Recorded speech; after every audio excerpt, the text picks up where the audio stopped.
Hey VC, what's up? It's me, yours truly. I am back to post a quick video here. Gonna do another response video to one of the requests that was left on the video I put up just a couple days ago, where I just asked the VC, tell me things you like for me to share, show, that type of thing. And you guys left some awesome freaking comments and just really kind of got me energized to do a bunch of videos here. So I'm just gonna jump on this one, which was left by Aaron.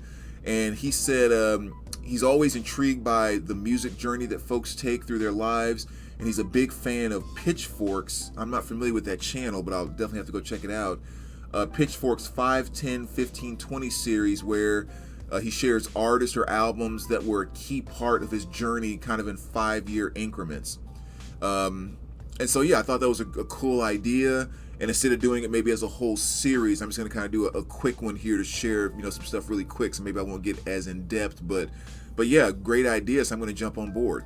I guess in doing this, you kind of have to divulge your age and that type of thing. So I mean, I do turn 50 this year, so definitely moving down the line there. But yeah, I still look good, so I don't care what anybody says.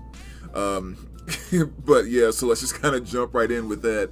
So I'm 5 years old, around 78, 79, somewhere right around there. And so at that point in time, my parents listening to a lot of Aretha Franklin, Wilson Pickett.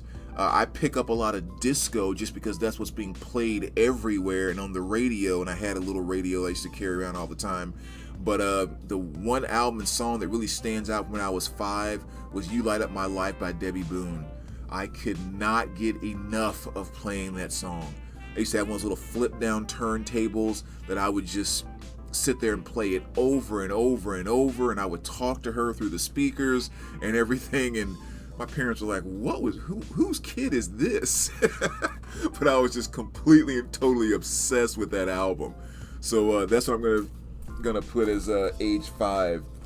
And let me also mention here too, I did leave out all R&B, all jazz, and everything. This is strictly pop rock for this one. I may come back and do another one in those genres as well, but I thought it'd be easier to narrow it down if I just stuck with pop rock. All right, so then we move 5 more years, so around age 10, so now we're talking 83, 84, somewhere in that ballpark. That's another really easy one. Billy Idol's Rebel Yells, definitely the standout album around age 10, age 11. Because my dad had got a new job at that point in time, and we moved out of state, and we went from a neighborhood where like everyone looked like me and half of them were related to me, to a neighborhood where nobody looked like me and I wasn't related to a single one. But the very first day I was there, I met 2 awesome friends, John and Matt, and we started hanging out, riding our bikes and everything, and it wasn't even a couple of days in where they asked me, do you like music? Yeah, I like music. What kind of stuff do you like? And I name off some bands, and they don't recognize a single one. And they go, you ever heard of Led Zeppelin? You ever heard of AC/DC? You ever heard of Aerosmith? And I'm like, a lead what? An AC what? And they started making mixtapes, and I mean, it was just like, whoo, what have I been missing all my life kind of thing. But this album, the song Eyes Without a Face, was the first video I ever saw on MTV. And so all things MTV, new wave, all of that was opened up with this album. And then when you start topping, the Led Zeppelin stuff and the Who and all of that on top of it, man, that was just a magical 12 months right there, I tell you. But yeah, that album definitely stands out big time as far as being significant there. So now we move to 5 more years to 88. So now this is the 15th year. And so now we're in high school, kind of right before you get your license and all that good stuff, but kind of early high school. And yeah, 5150 is definitely the album that really marks that time for me and was just tremendously huge to me at that time. I'm already still listening to all the new wave stuff. The glam stuff is really taking hold, and I'm into all of that and so forth. But yeah, 5150 is the album that just took everything for me at that time. I could not stop listening to this for a good 3 to 6 months. Like 5150 and EPMD Strictly Business were 2 cassettes that never left my dual cassette deck boombox. Like, I could not get enough of those 2 albums. So That's 15.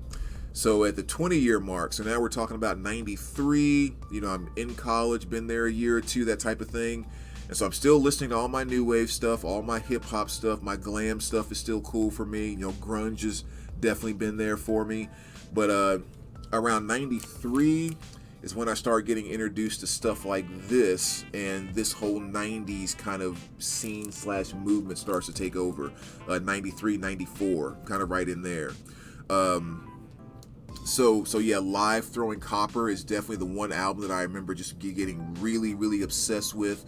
That's the stuff that, like, this kind of opened me up to the whole Alanis Morissette stuff, and Jagged Little Pill and the Everclear, and just all of that 90s stuff that was taking place like that. 10,000 Maniacs, like, this was the album that brought me into all of that. I remember I could not stop listening to the song Lightning Crashes. Like, I got so obsessed with that thing. But yeah, so that was a very, very significant album at the 20-year mark. So 25, now we're talking about somewhere around 98, 99, somewhere in that ballpark. That's when Creed had just come on the scene. And I love Creed. I don't care what anybody says. I love them to this day. I think they're freaking awesome. A band that can make such big, huge, stadium-filling rock and roll, but still make it as emotional as they did. It's just a gift that a lot of bands just don't have. And My Own Prison was an album that I was just completely and totally obsessed with at that point in time. Again, I'm still listening to all the other stuff that I've been listening to all these years, but Creed comes along and kind of makes another branch in my little musical tree. And Creed and the album Sunburn by Fuel, those were the two that I really got obsessed with around that time. Matter of fact, that's 98 too. You can kind of throw Smashing Pumpkins in there. Like, they could have been in a running for that too, because I really, really got into them as well. So then we go another 5 years to 30. So now we're talking around 2003, 2004. And that was kind of an interesting time period, because that was right before I started collecting vinyl, just like a couple years before I started collecting vinyl. And there really wasn't any specific group or album or anything. 2003 was just kind of really when I was doing a lot of the downloading, like the whole Napster thing and all of that. And so it was really just me having a gigantic handful of mixed CDs that I would just play all the time in my car. And like that was my music world. I wasn't buying a bunch of CDs. I wasn't buying any vinyl. It was just all of these mixed comps, which mainly revolved around a lot of the older 80s new wave stuff that I was kind of going back to at the time. And I really got into smooth jazz at that time too, so I was downloading a lot of that. But again, that's not in this conversation. So I think for 2003, this is one of the albums that I remember actually having on CD that I listened to a ton, which is the Heart of Gold, the Pop Collection. And you can see the names on there. It's just kind of that the pop stuff. So I think a compilation really kind of represents where I was in 2003. And then 2008 comes along, which is maybe outside of year 10. 2008 might be the most significant musical kind of time period, album, influence, and all of that. Because in 2008 is when I really, really got into this album. I mean, I'd owned a copy of it since it first came out, which was almost 10 years prior, because it came out in 98. But it wasn't until 2008, for some reason, that I really got into this album. And this album just really opened up and started to define me musically across the board. Like, I just got obsessed with collecting vinyl, because this wasn't out at the time, but just the amount of whatever this stirred up musically in me, it made me just want to go out and start collecting vinyl like crazy. Like, that's where my whole music room thing started. Diving into the love for this album. My obsessive concert going started by diving into with the love of this album, and just my entire musical world changed with this thing. And that's why to this day they are my absolute favorite band. I mean, without question. And that was in 2008. That was a very, very pivotal year in that regard. I wasn't even paying attention to this actually, but I just saw them a couple of days ago. So I think I've seen them 16 times now, something like that. I love them to death. So now in 2008, we move on to 2013, and so like around 40 at this point in time. And so I'm really, really into collecting vinyl at this stage. Like I'm buying and digging and traveling to stores all over the country, 5 times more, 10 times more than I do now. Like I was just totally obsessed with just going everywhere and looking for records everywhere, which is great because that was long before this whole resurgence thing took place. And there's so much stuff in my collection I got for pennies compared to what you pay for it today, which is kind of a blessing in disguise. But what I kind of got into around that time, 2013, was, yes, I'm buying all the metal that I know and love. I'm buying all the pop rock, all the new wave. I'm into jazz now. I'm in the blues now, like all these things. So I started going in the stores and just asking, guys that work there, hey, what are some things that you recommend that are maybe outside of blah, blah, blah, blah, blah. And so that's when I really started getting introduced to a lot of the indie rock stuff that I wasn't very familiar with. And so one of the albums that really sticks out in my mind that opened up that door for me is Little Dragon, Ritual Union. I remember a guy over at the store called Vintage Vinyl recommended this one to me, and I thought it was a really, really awesome album and just really kind of opened up that indie door for me. This came out in 2011.